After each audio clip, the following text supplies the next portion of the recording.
Hello everyone, welcome back to another Friday and another casual champion review. I'm so happy I don't have to play Corky today. Instead I get to play a character I actually like and the first of the D champions because there wasn't that many C ones.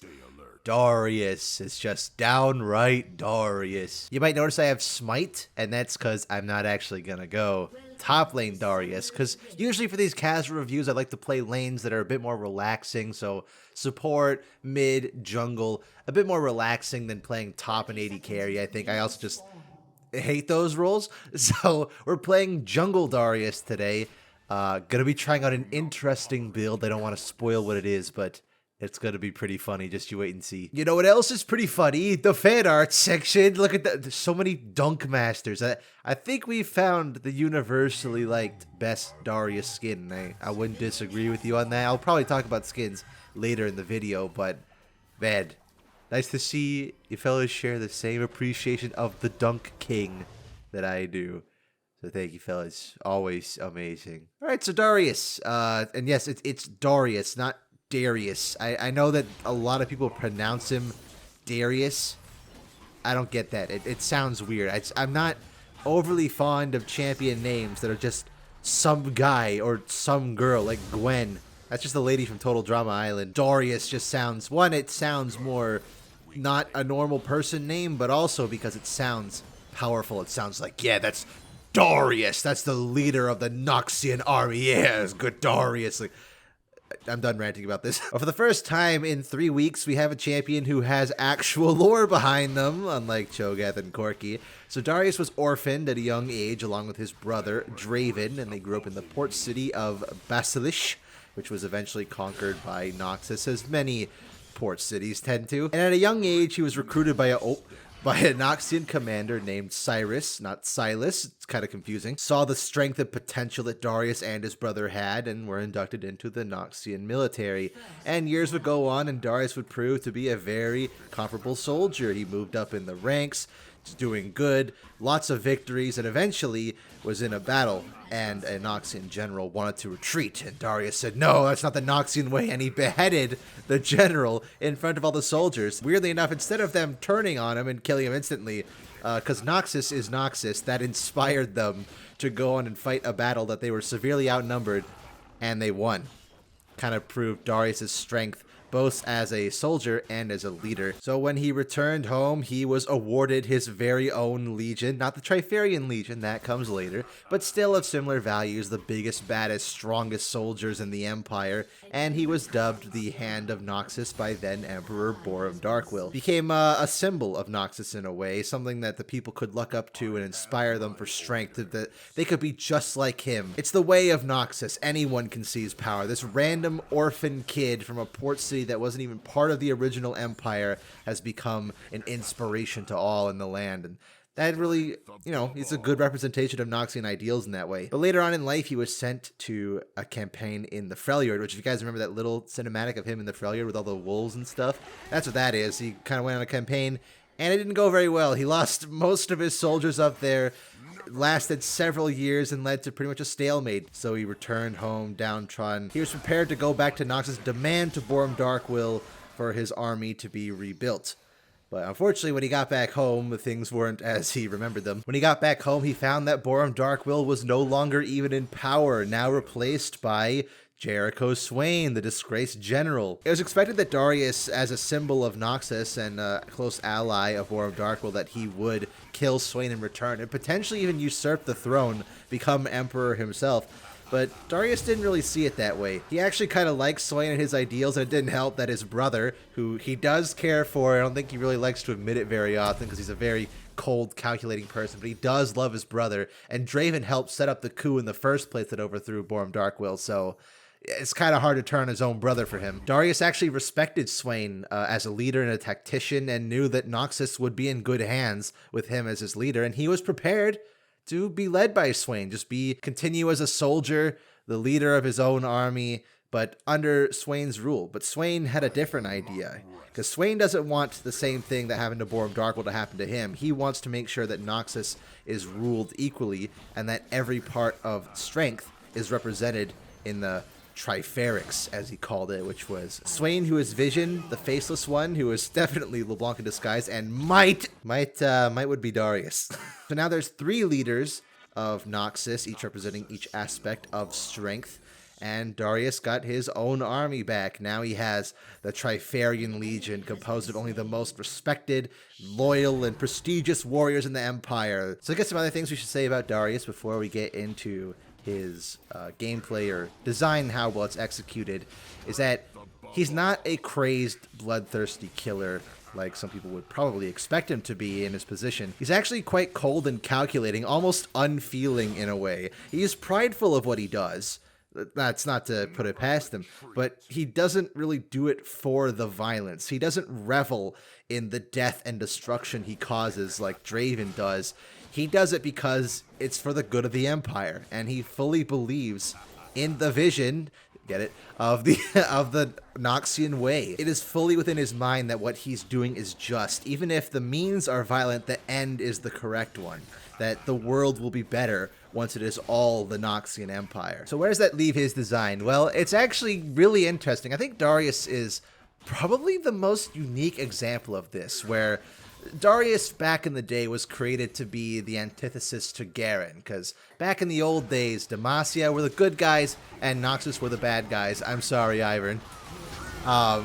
They were the good guys and the bad guys, clear cut as day. So Garen was meant to be this bright, shining symbol of virtue, the good knight, and Darius, with all his spiky pauldrons and blood red cape, was obviously meant to be the bad soldier. The interesting part about that, though, is because they were both concepted quite a long time ago now. I think Darius was 2011, maybe? He's a very old champion, what most people consider an OG at this point. Well, Garen was, I think, part of the original 40, I don't really remember. But the interesting part about that is because they're old, most old champions become outdated, not just because their models are crusty or their designs were made back when Riot wasn't really trying to create any interesting character archetypes. A lot of champions become outdated, like Cassiopeia, or I'm going to use this as an example, a lot of the Freljord fellas. Old Udyr, Olaf, Gragas, and Ashe look very outdated in terms of modern Freljord because they were made before the aesthetics of that region were concepted. That's why a champion like Braum, who came out by the time the aesthetics of that region had fully been realized, he fits in perfectly. Darius is really weird in that the opposite kind of happened to him. So instead of being a champion like Braum, whose design was made around the aesthetic of the new Freljord, the new aesthetic of Noxus was designed around Darius. So that's why champions like Katarina or Vladimir or Cassiopeia look really out of place now, because Darius was used as the center point for what Noxus is going to look like. And so despite the fact that he's a, what is it now, a 10, 12, 13-year-old champion, he doesn't look out of place at all. It's really weird. And I think that works because in a weird sort of way, he is a perfect representation of what Noxus is. He's headstrong, physically strong, armored up, blacks, reds, and grays everywhere, a cold-blooded killer that will do anything for his nation. I can't really imagine a better champion that represents what Noxus is in a visual way. Maybe Swain, and I say maybe Swain because looking at Darius, is he a perfect representation of what Noxus is? Yes, absolutely. Everything about him is completely and totally Noxian. Swain's more interestingly designed though, right? It's a weird dilemma because he is the perfect representation of the region he's trying to represent, but it is kind of bland, right? He is just basic soldier man. And again, he is supposed to be that way. That's how he was originally intended, as an antithesis to Garen, and he's evolved beyond just being the bad soldier and Garen the good soldier. Though I do find Darius and his dilemmas a lot more interesting than Garen. That's mainly though because Garen's just kind of a big dumbhead idiot. He is very basic. Nothing truly exceptional about his design, but he does his job so fantastically. I wouldn't really know what to change about him. Although I would say his League model is very gray for his armor, whereas more modern iterations like in Legends of Runeterra, in Project L, or any other project really, his armor is a lot blacker. Ionia. I hate Ionia. This is lore accurate. Have you guys noticed my build yet? I was waiting for a time to kind of jut in, but he has a lot of interesting stuff about his lore and about his design that I didn't really take the opportunity to mention that, yes, I'm building full crit. I am gonna go Infinity Edge for sure. This is the only way to play jungle Darius, I should add, by the way. You take Predator, you go full crit, Infinity Edge, Essence Reaver. I'm gonna one-shot these fools with W. You know, I could kill them slowly and calculating and patiently, but what's the fun in that? Why take the time to take things slowly when I could just walk up to them and W? It's so simple. And Darius has become one of the poster children of League of Legends, one of the most recognizable characters they have. Probably why, when they first revealed Project L, he was one of the only 2 characters that was in the initial reveal. He got the most spotlight anyway, next to Ari. Which, 2 things about Project L, actually. As of today, because I'm recording this on Friday, today we're going to get a reveal of the new Project L character. I think. Pretty sure. I'm very excited to see who it is. I know there's been some leaks, but I haven't been looking at those. So I've been predicting, I think it's going to be, well, it might be you, Yasuo. But you're dead, so it can't be you. I think it's going to be Samira. I think that Soul Fighter, especially the minigame, was kind of a test to see how people would think about Samira in a fighting game situation. So I'll be very surprised if it's not Samira. But it could easily be any of the big Soul Fighters. It could be Samira, it could be Viego, it could be Yasuo, but I'm holding out hope for Samira. The other thing I want to mention about Project L is I hope it's a placeholder, but if you guys have heard the voice lines for Darius and Project L so far, that's not Darius. That sounds like a 13-year-old trying to do an impression of Darius. I don't like it at all. They've done it again as well. They did that in the Noxian cinematic. They just got Yorick's voice actor to bring in and like voice him, even though Darius has done voice acting before and other things. It's 2 legendary skins. And he's back to Legends of Runeterra. Like, you can't bring him back again? Come on. His voice is iconic. Oh. Oh! You see what I mean? Oh, man. I think I should have maxed W for the AD ratio. I kind of muscle memoried maxing Q, but I think I should have gone like EWQ here for the big AD ratio scaling. I think that's it for lore and design. So I guess talking about gameplay, because you see I am building full crit. I think this is personally my favorite way to play Darius. I also just I hate playing top lane, but watch this. Oh, half your HP gone? Oh. What the hell happened to Shyvana recently? I swear. She's so strong out of nowhere. It's like old Mundo. Just randomly the character is just insane. Full crit's not the best option for Darius by any means at all. I think, in fact, if you play him top lane and try to build full crit, you're going to get absolutely demolished. The benefit of playing in the jungle is you only have to worry about the camps. And for some reason, Riot decided, yeah, we're going to let Darius be able to heal off of camps. Come here, Tolan. I heard you talking smack about my sister. Oh, wait, no, it's your sister. Never mind. I got it mixed up. Shit. No, I'll get him.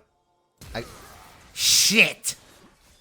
Dude, it's just like the lore. Talon's little bitch baby beta. Yeah, I don't really know why they decided to make Darius into a jungler. They didn't really. He didn't become a jungler. It's just that he is able to jungle now. Something they did with Talon and Zed and a bunch of other champions. I can't even remember how many they've done at this point. But in an attempt to try and broaden the champion pool of the jungle, which was already the most broad in the entire game by a wide margin. And only a few of them have stuck, like Talon is a staple jungler now. Karthus, my boy, is just stuck. He can't be played mid lane anymore, and I hate it. I'm gonna get ya.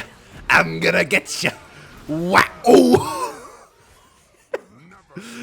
It's just so satisfying, man. It's so funny. And this might be a bit of a hot take, but I actually don't mind them at all doing all these random jungle buffs. Like, yeah, Darius can heal off the camps now. Zed does random execute damage to them. I don't mind that at all. I do mind it if he becomes like Talon, where he becomes the best jungler in the entire game, bar none, and super obnoxious and oppressive. Darius and Zed and all these others never really became oppressive junglers. It's just that they are able to now. You can do jungle Darius now without feeding out your ass and dying to the camps level 2. It's nice. It offers a wide variety of champions that you wouldn't be able to use before. Now, I know I've kind of been saying my praises about Darius all this time, especially in gameplay and how much fun I'm having, and this is my favorite way to play him, this and that, but you know, I know, we all know, this character is an absolute piece of shit. This character is horrific to fight against, especially in the normal way, I'd argue. At least when I'm building like this, yeah, I one-shot people, but I have to walk at them to do it. They can kite, they can displace me, and I'm super squishy. I die really fast. I gotta get the jump on them. Normal Darius is tanky as shit and will kill you with no items.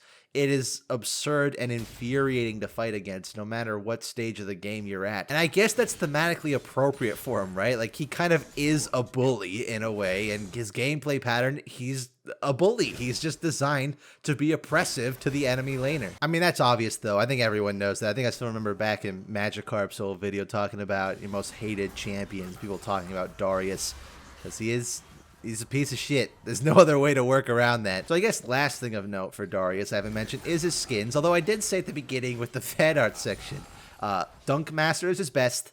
I think we all know that. None even come close. He has some other decent ones, like Woad Scout is apparently supposed to be canon when he's up doing his campaign in the Freljord, but that's, I can't imagine modern Runeterra Darius walking around in a loosely veiled fur coat that doesn't even cover his arms. I think he's smarter than that. But yeah, I think that's about all I have to say on Darius. I don't know. I'll probably have to see in the editing process if it was less than I had to say about Corki, but overall, just a decent character. He doesn't wow me like I think Swain does. I think I mentioned Swain a couple times in this recording, that I just like him more as a design, as a character. Even if Darius does represent his region flawlessly, you can't help but feel that he is a little basic. Not much I'd really change about him, though. I do hope that they age him up a bit more in Project L, because he's supposed to be in his late 30s, early 40s by this point, and they keep making him look like he's in his 20s. And I don't know. I'm just talking about this with Corki as well, that I just let some of the older champions be older, right? Come on. We got so many youngins. Give us some boomers. All right, I think the game is ending right as we got Elder. Elder Infernal Soul, nearly full build, 75% crit. I didn't get any more moments of actually one-shotting. No, wait, Jin. Don't be a Redditor, Jin. Don't end. Oh, damn it. I was hoping to get one more final slam in. All right. That does it for today's Casual Champion review. I'll see you next week for Diana, Moon Lady. All right.